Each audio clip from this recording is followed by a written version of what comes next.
ನಮಸ್ಕಾರ. ಶರಣಾರ್ಥಿ ನಿಮ್ಮ ಶರಣ ವಸ್ತ್ರದು. ಇವತ್ತು ನಾನು ತಮಗೆ ಕರ್ನಾಟಕ ಮತ್ತು ಮಹಾರಾಷ್ಟ್ರದ ಗಡಿಭಾಗದಲ್ಲಿರ್ತಕ್ಕಂಥ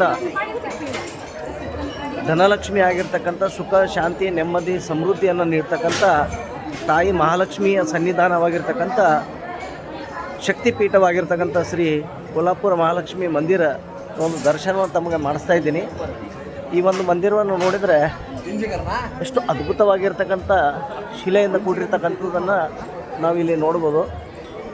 ಈ ಒಂದು ಮಂದಿರದಲ್ಲಿ ಸಾಕಷ್ಟು ಶಿಲ್ಪಕಲೆಗಳನ್ನು ತಾವು ಇಲ್ಲಿ ನೋಡ್ಬೋದು. ವಿವಿಧ ಭಂಗಿಯಲ್ಲಿ ನಿಂತಿರ್ತಕ್ಕಂಥ ಶಿಲಾಬಾಲಿಕೆಗಳು ಮತ್ತು ದೇವಾನುದೇವತೆಗಳ ಚಿತ್ರಣಗಳು, ಚಿಕ್ಕ ಚಿಕ್ಕ ಚಿಕ್ಕಾಣಿಗಳು ಮತ್ತು ಕಂಬದಲ್ಲಿ ಅರಳಿರ್ತಕ್ಕಂಥ ಲತೆ, ಬಳ್ಳಿ ಮತ್ತು ಇಲ್ಲಿ ನೋಡಿ ಇದರ ಬೇಸ್ಮೆಂಟ್ ನೋಡಿ ಎಷ್ಟು ಚೆನ್ನಾಗಿದೆ, ಎಷ್ಟು ಅದ್ಭುತವಾಗಿರ್ತಕ್ಕಂಥ ಬಸಾಲ್ಟ್ ಕಲ್ಲಿನಿಂದ ಮಾಡಿರ್ತಕ್ಕಂಥ ಈ ಒಂದು ದೇವಸ್ಥಾನ. ಈ ದೇವಸ್ಥಾನವನ್ನು ಚಾಲುಕ್ಯರ ಕರ್ಣದೇವರು 7ನೇ ಶತಮಾನದಲ್ಲಿ ಕಟ್ಟಿದ್ರು ಅಂತಕ್ಕಂಥ ಒಂದು ಇತಿಹಾಸ ಇದೆ. ಧಾರ್ಮಿಕ ಪುರಾಣದ ಪ್ರಕಾರ ಭೃಗ ಮಹರ್ಷಿಯವರು ವೈಕುಂಠಕ್ಕೆ ಹೋದಾಗ ವಿಷ್ಣು ಮತ್ತು ಪಾರ್ವತಿಯು ಅವರನ್ನು ಬರಮಾಡಿಕೊಳ್ಳೋದಕ್ಕೆ ಕೋಪಗೊಂಡು ಭೃಗ ಮಹರ್ಷಿಯವರು ವಿಷ್ಣುನ ಎದೆಗೆ ಒದೆಯುತ್ತಾರೆ. ಆ ಒಂದು ಸನ್ನಿವೇಶದಿಂದ ಕೋಪಗೊಂಡು ಆ ಮಹರ್ಷಿಗಳು ತಾವು ಲೋಕರಕ್ಷಕರಾಗಿದ್ದರೆ ನಿಮ್ಮನ್ನು ಬಂದು ಒದ್ದರೂ ಕೂಡ ಯಾವುದೇ ರೀತಿಯ ಏನು ಪ್ರತಿಕ್ರಿಯೆಯನ್ನು ನೀಡಲಿ ತಾವು ಸುಮ್ಮನಿದ್ದೀರಿ ಅಂತ ಕೋಪಗೊಂಡು ತಾಯಿ ಮಹಾಲಕ್ಷ್ಮಿ ಇಲ್ಲಿ ಭೂಲೋಕದಲ್ಲಿ ಕೋಲ್ಹಾಪುರದಲ್ಲಿ ಬಂದು ಇಲ್ಲೇ ಉಳಿಯುತ್ತಾರೆ ಅಂತಕ್ಕಂಥ ಆ ಒಂದು ಸ್ಥಳವೇ ಈ ಒಂದು ಕೋಲ್ಹಾಪುರ ಮಹಾಲಕ್ಷ್ಮಿ ಅಂತಕ್ಕಂಥದ್ದು ಒಂದು ಧಾರ್ಮಿಕ ಪುರಾಣ. ಮತ್ತು ಇನ್ನೊಂದು ಕಡೆ ಕೊಲ್ಲಾಸುರ ಅಂತಕ್ಕಂಥ ಒಬ್ಬ ರಾಕ್ಷಸ ಈ ಒಂದು ಸ್ಥಳದಲ್ಲಿ ಬಹಳಷ್ಟು ಜನರಿಗೆ ತೊಂದರೆಯನ್ನು, ಉಪಟಳವನ್ನು ಹೆಚ್ಚಿಗೆ ಆದಾಗ ತಾಯಿ ಲಕ್ಷ್ಮಿಯು ಅವನನ್ನು ಸಂಹಾರ ಮಾಡಿದ್ದಕ್ಕೆ ಇದಕ್ಕೂ ಕೊಲ್ಹಾಪುರ ಅಂತಕ್ಕಂಥ ಕೂಡ ಹೆಸರನ್ನು ಬಂದಿದೆ ಅಂತ ಕೂಡ ಧಾರ್ಮಿಕವಾಗಿರ್ತಕ್ಕಂಥ ಕಥೆ ಇದೆ. ಈ ಒಂದು ಮಂದಿರಕ್ಕೆ ನಮ್ಮ ಭಾಗದ ರಾಷ್ಟ್ರಕೂಟರು ಮಳೆಕೇಟದ ಅಮೋಘ ವರ್ಷನೂ ಕೂಡ ಈ ಒಂದು ಮಂದಿರದಲ್ಲಿ ಆವಾಗ ಅವರ ಆಸ್ಥಾನದಲ್ಲಿ ಅವರ ಒಂದು ರಾಜ್ಯಭಾರದಲ್ಲಿ ಒಂದು ಒಂದು ರೋಗ ಹರಡಿದಾಗ ಯಾರೋ ಒಬ್ಬರು ಅವರನ್ನು ಇದರ ಒಂದು ಉಪಾಯವನ್ನು ಹೇಳಿದಾಗ ತಾಯಿ ಕೋಲ್ಹಾಪುರ ಮಹಾಲಕ್ಷ್ಮಿಗೆ ಬಂದು ತಮ್ಮ ಬರಳನ್ನು ಕತ್ತರಿಸಿ ಸಲ್ಲಿಸಿರ್ತಾರೆ, ಪೂಜೆಗೆ ಸಲ್ಲಿಸುತ್ತಾರೆ ಅಂತಕ್ಕಂಥದ್ದು ಕೂಡ ನಮ್ಮ ಅಮೋಘ ವರ್ಷನ ಇತಿಹಾಸದಲ್ಲಿ ಕೂಡ ಬರುತ್ತೆ. ಈ ರೀತಿ ಭಾಳ ಅದ್ಭುತವಾಗಿ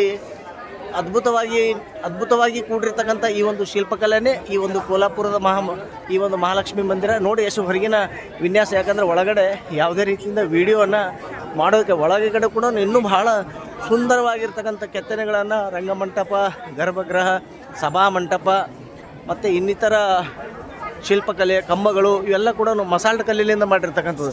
ಯಾಕಂದರೆ ಇನ್ನೊಂದು ವಿಶೇಷ, ಈ ಭಾಗದಲ್ಲಿ ಬಸಾಲ್ಟ್ ಕಲ್ಲು ಸಿಗೋದಿಲ್ಲ. ಆದರೂ ಕೂಡ ಬೇರೆ ಕಡೆಯಿಂದ ಒಂದು ಟ್ರಾನ್ಸ್ಪೋರ್ಟಿಂಗ್ ಮಾಡಿಕೊಂಡು ಈ ಒಂದು ಮಂದಿರವನ್ನು ಕಟ್ಟಿರ್ಬೋದು. ಹೇಗೆ ಕಟ್ಟಿರ್ಬೋದು ನಿಜವಾಗಿ ಕೂಡ ಬಹಳ ಅದ್ಭುತವಾಗಿರ್ತಕ್ಕಂಥ ಈ ಮಂದಿರ. ಇದು ನೋಡಿ, ಇದು ತಾಯಿಯ ಗರ್ಭಗುಡಿಯ ಗೋಪುರ. ಎಷ್ಟು ಅದ್ಭುತವಾಗಿರ್ತಕ್ಕಂಥ ಶಿಲ್ಪಕಲೆ. ಅಲ್ಲಿ ನೋಡಿ ಒಂದು ಕಿಂಡಿ ಕಾಣುತ್ತೆ, ಅದಕ್ಕೆ ಸುತ್ತ 4 ಇದನ್ನು ನೋಡಿದರೆ ಸ್ಟಾರ್ ಆಕಾರದಲ್ಲಿ, ಚಂದ್ರದ ಆಕಾರದಲ್ಲಿ ಇರ್ತಕ್ಕಂಥ ನೋಡಿ, ಸ್ಟೆಪ್ ಬೈ ಸ್ಟೆಪ್ ಯಾವ ರೀತಿ ಎರಡೂ ಸೈಡು ಇಷ್ಟು ಎಕ್ಯುರೇಟ್ ಆಗಿ ಶಿಲ್ಪಕಲೆಯನ್ನು ಕೆತ್ತನೆ ಮಾಡಿರ್ತಕ್ಕಂಥದ್ದು ಭಾಳ ಅದ್ಭುತವಾಗಿರ್ತಕ್ಕಂಥ ಈ ಒಂದು ಕೋಲ್ಹಾಪುರ ಮಹಾಲಕ್ಷ್ಮಿಯ ಇದು ಒಂದು ಹೊರವಿನ್ಯಾಸ, ವಾಸ್ತುಶಿಲ್ಪ ನೋಡ್ರಿ. ಇಲ್ಲಿ ತಾಯಿ ಮಹಾಲಕ್ಷ್ಮಿಗೆ 5 ಸಲ ಪೂಜೆ ಆಗುತ್ತೆ. ಬೆಳಗ್ಗೆ ನಡೆದು ರಾತ್ರಿವರೆಗೆ ಕೂಡ 5 ಸಲ ಪೂಜೆ ಆಗೋದು ವಿಶೇಷ. ಮಧ್ಯಾಹ್ನದ ನಂತರ 12 ಗಂಟೆ ಆದರೂ ಕೂಡ 12ರ ನಂತರ ಕೂಡ ಒಂದು ಪೂಜೆ ಆಗುತ್ತೆ. ಅದು ಕೂಡ ಭಾಳ ವಿಶೇಷವಾಗಿ ನಾವು 12 ಗಂಟೆ ಪೂಜೆಯನ್ನು ನಾವು ನೋಡಿದ್ದೆವು, ಆರತಿಯನ್ನು ನೋಡಿದೆವು. ಈ ರೀತಿ ನೋಡಿ 3 ಗೋಪುರಗಳನ್ನು ಕಾಣ್ಬೋದು. ಮತ್ತು ಇಲ್ಲಿ ಈ ಮಂದಿರದ ಆವರಣದಲ್ಲಿ ತುಳಜಾಭವಾನಿ ಮಂದಿರ ಆಗಿರ್ಬೋದು, ಮತ್ತು ಸರಸ್ವತಿಯ ಮಂದಿರ ಆಗಿರ್ಬೋದು, ಗಣೇಶನ ಮಂದಿರ ಆಗಿರ್ಬೋದು, ನಂದಿ ಮಂದಿರ ಆಗಿರಬಹುದು, ಮತ್ತು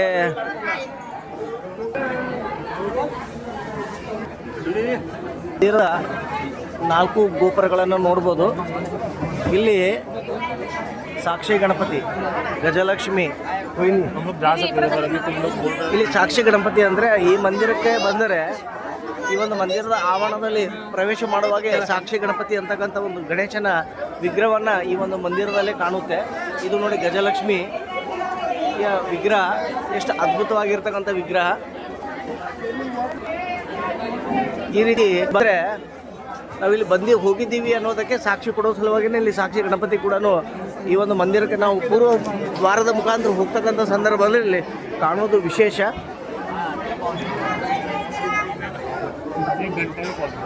ಈಗೆಲ್ಲ ನೋಡ್ಬೋದು, ಇವೆಲ್ಲ ಕೂಡ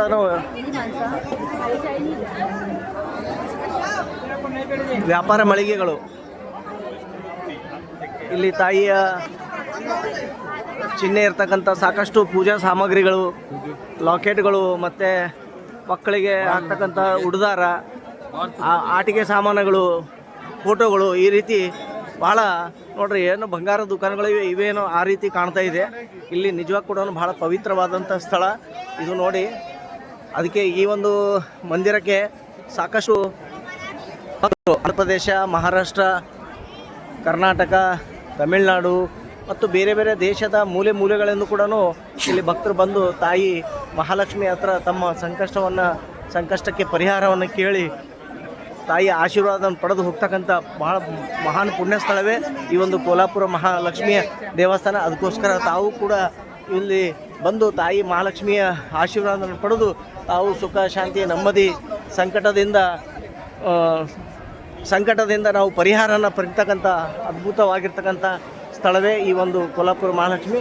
ಇದು ನಾವು ಪಂಡ್ರಾಪುರವನ್ನು ಮುಗಿಸ್ಕೊಂಡು ಪಂಡ್ರಾಪುರದಿಂದ ಸುಮಾರು 180 ಕಿಲೋಮೀಟರ್ ಅಂತರದಲ್ಲಿರ್ತಕ್ಕಂಥ ದೇವಸ್ಥಾನ. ಮತ್ತು ಇಲ್ಲಿಂದನೇ ಇನ್ನೊಂದು ಕೂಡ 65 ಕಿಲೋಮೀಟರ್ ಅಂತರದಲ್ಲಿರ್ತಕ್ಕ ಕಿದ್ರಾಪುರ ಅಂತಕ್ಕಂಥ ಮಂದಿರ ಕೂಡ ಭಾಳ ನೋಡ್ತಕ್ಕಂಥ ಶಿವ ಮತ್ತು ವಿಷ್ಣು ಲಿಂಗದ ಆಕಾರದಲ್ಲಿ ಏಕೈಕ ಮಂದಿರ ಅಂದರೆ ಅದು ಕೂಡ ಇಲ್ಲಿಂದ ಕಿದ್ರಾಪುರ ಅಂತಿದೆ. 70 ಕಿಲೋಮೀಟರ್ ಆಗ್ಬೋದು, 60ರಿಂದ 70 ಕಿಲೋಮೀಟ್ರ್. ಭಾಳ ಅದ್ಭುತವಾಗಿರ್ತಕ್ಕಂಥ ಸ್ಥಳ. ಇಲ್ಲಿ ಬಂದರೆ ನೋಡೋದೇ ಮರೆಯದೆ ನೋಡ್ತಕ್ಕಂಥ ಸ್ಥಳಗಳು ಅಂದರೆ ಇವೆಲ್ಲ ಪುಣ್ಯಕ್ಷೇತ್ರಗಳು. ಅದು ಕೂಡ ತಾವು ಕೂಡ ಬಂದು ಕೋಲಾಪುರ ಮಹಾಲಕ್ಷ್ಮಿ ಆಶೀರ್ವಾದ ಪಡೆದುಕೊಳ್ಬೇಕಂತ ಇದರ ಮಂದಿರದ ಒಂದು ಸಂಕ್ಷಿಪ್ತವಾದಂಥ ಮಾಹಿತಿಯನ್ನು ನೀಡಿದ್ದೇನೆ. ಧನ್ಯವಾದಗಳು.